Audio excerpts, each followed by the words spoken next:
No questions? Perfect.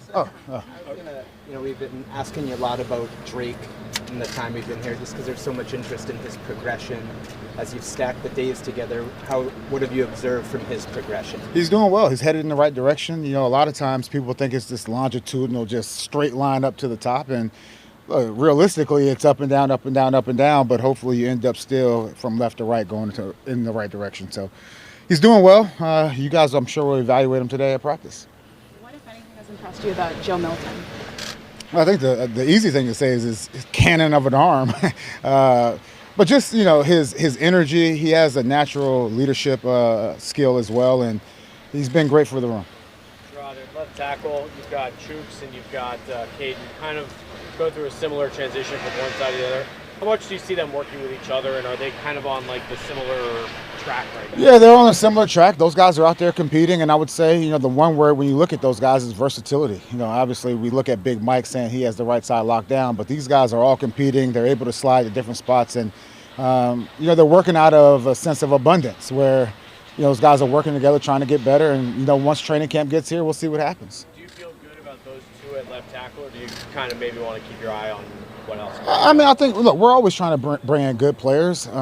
Those guys are doing well. We'll see what happens as the roster continue to play out. Realistically, we're still early in the process, and training camp will reveal a lot. With Drake, I'm sure you don't want to throw everything in the book at him right now. Is there a certain thing you want him to take away from this spring, or maybe if there's like one big thing you want him to learn, sort of an OTAs? I think the biggest thing, and this has been the goal not only for Drake, for everyone, is to learn, have a basic understanding of the fundamentals and the X's and O's, build camaraderie, and get out of here healthy. That's the goal for the spring. Jerod, how would you describe how Alex, Ben, and TC, deal with the quarterbacks? Is there a pecking order? Is there someone who has more of a heavier hand? How is that working out? 100% AVP, and this is common around the league. It's with offensive coordinators. Usually offensive coordinators coach the starting quarterback. With that being said, AVP and those guys have done a good job making sure the message is the same, but when it's all said and done, AVP that's the heavier hand, to use your words. I want to go back to what you said about Michael Wenyu on that right side. You said everyone sees him as having it locked down, but that's not necessarily true. Are you talking more in terms of just the competition for that spot, or in terms of him possibly moving to the left side? Yeah, just more of the competition. Look, one thing about Big Mike, remember he came in here as a guard, and so being able to play guard and tackle is definitely something that gets you paid. And Mike got paid, but it's more about his versatility. Is there any interest in trying him at the left side, or is he primarily playing? To be transparent, not right now. Okay. Yeah. With Coach Milton, obviously, arm strength isn't something that you need to work on and coach up, but what specifically do you need to work on with Joe Milton? Sorry, say it again, sorry. Well, I used to have the green dot, so I can't hear sometimes. Matty P and people yelling in my ear. With Joe Milton, obviously, you don't have to work on the arm strength, but what do you hope he gets out of spring? What are you specifically working with him? Yeah, the number one trait for any quarterback in my eyes, and this is, I guess, a philosophical thing, is just decision making. It's nice to have a big arm, but if you can't make the right decision, you'll be throwing cannonballs, to the other side, to the other team. But, accuracy, competitiveness, all that stuff is definitely important. Coach, we've noticed that the veterans have kind of been, it seems like, at the top of the depth chart in these practices. Is that more about making sure that young guys kind of earn their spot, or is it more about making sure practices run smooth? I think it's a combination of the two. I will say this, there are no starters. It's easy for us right now with no pads on to say, well, this guy probably can do X, Y, and Z based on what he's done in the past. We're trying to move forward from the past. It's not a what have you done for me? What have you done in the past is what have you done for me lately? And that's why we're trying to continue to build that competitive nature amongst the team. But there are no depth charts. Seriously, if you look out here today, you'll see people that we consider starters rolling with the different groups. So I wouldn't look too much into that. Happy are you, Jerod, with how efficient things have been when you guys are on the field here? New staff, just in terms of not a lot of wasted time, making sure you're checking off what you need to get. It's been great, not only out here as far as from a scheduling purpose, but even inside. So we're in the classrooms, everything's been running pretty smooth. Once again, though, we're 0-0. Everyone's trying to still find their way, and this isn't the last iteration of our team this year. Along those lines, with the size of the staff, how are you finding the process of making sure your resources, the coaching staff, are allocated so that everybody's involved and playing a role out here? Yeah, I've had one-on-one conversations with all of our staff members just to make sure that we're on the same page, not only this year, but also from a developmental standpoint on where they want to go. Look, we have staff meetings each and every day, and once again, we're continuing to gel every day, and hopefully by the time we get to the season, we're ready to rock. Gerard, understanding obviously it's all OTAs. Sorry, one more thing, and I will say this. No, because stream of thought. I will say this. There comes a point in time where, like, you have to lean on the experts, and I'm not standing up here like I have all the answers, because I don't, whether it's from a head coaching standpoint or a defensive standpoint or offensive standpoint. So I'm leaning on those guys to really, they're teaching me at the same time on the offensive side of the ball. So I think it's important that those guys get those reps. You good? I'm good. Just want to ask, what's something you've learned about your offense through the OTA process that you couldn't have known until you saw all the players and coaches on the field? I would say just the overall intelligence, and look, we have a very competent staff on, I would say, all sides of the ball. But what I will say is, like, the early down stuff has looked pretty good. And once again, there's only probably 3 trees to fall off of as far as early down stuff. Now, today you'll see us working in the red area and third down. That's where you can really see the creativity of offensive coordinators. I saw Steve Belichick out here at the last open OTAs. What was it like to have him back? It was great.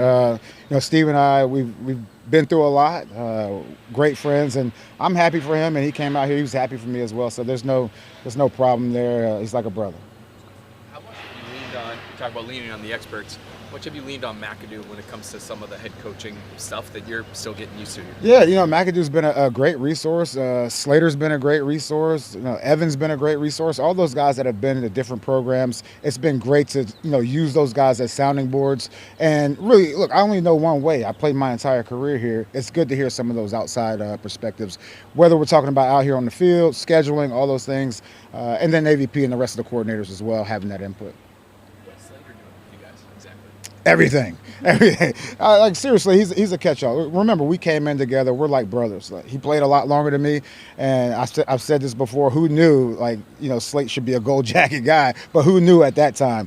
We think very, very much alike. What I will say is, at this level, it's hard to find people that tell you the truth, and he's one of those guys that he'll let me know what it really is. At the practices we've been at, we haven't seen a ton of John Jones. Just where's he at health-wise?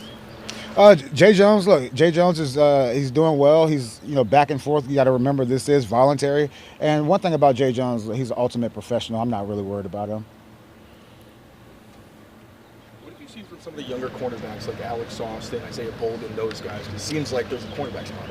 Yeah, absolutely. And those guys are out here competing every day. One thing I will say, this is a non-contact camp, so we really can't get a full eval. But those guys are, every rep that they get, they're putting quality reps out there. What have you seen from him in that jump from kind of last year to now this year, having spent more time with the team since he came in halfway through the season? Yeah, when we finished up last year, he was one of those guys where we're like, look, this is an NFL player. And it's good to see him coming back in shape and going out here making plays. So it's good to see. God, I know this falls in the umbrella of being a game plan team, but Christian Barmore mentioned a couple weeks ago, might work some more 4-down in with this defense. Do you see any advantage to doing that based on the personnel you have? Do you have any thoughts about that? Yeah, it's game plan, but it is based on personnel, and we, whether it's 3-down or 4-down, it really doesn't matter. We're using this time. Look, defensively, we're going to be ahead because we return a lot of players, and that was one of the goals coming into the season. So those guys are, we're going to work on some different things now in the spring and also in camp. But going back to your point, every game's different. Dante Hightower on the staff. What have you seen from him so far, and has he met your expectations? Honestly, with High, it's been the same. Like, when he came in as a player, he was a sponge, wanted to learn as much before he really took that step. He's doing the same now, whether he's learning from me or learning from D-Cove or any of those coaches. He's just kind of absorbing it. At the same time, I think he has a high ceiling as far as a coach. And he already has the credibility as a player. Now it's time to really dive into the X's and O's. I saw you talking to Seabass on the video. You're talking about being a CEO. I'm just curious, why did you go that route versus see other guys call plays themselves or something like that on the side? Yeah, look, some of the offensive head coaches, they like to call plays. I also kind of see that as a way of protecting their job. For me, I'd rather be the Air Force top down, full strategy than to call plays defensively. If it gets to that point, which I don't foresee, then I feel comfortable enough being able to do that. Jerod, how much of your playbooks on offense and defense have you installed? Are you leaving new stuff for minicamp? What's that process and the stats like? Yeah, so really no game planning. There's no game planning stuff right now. It's really just about the staples, and the fundamentals, the staples, just normal coverages, normal offensive plays, and we'll get into the more complicated stuff later. All right. Thanks, guys. Thanks.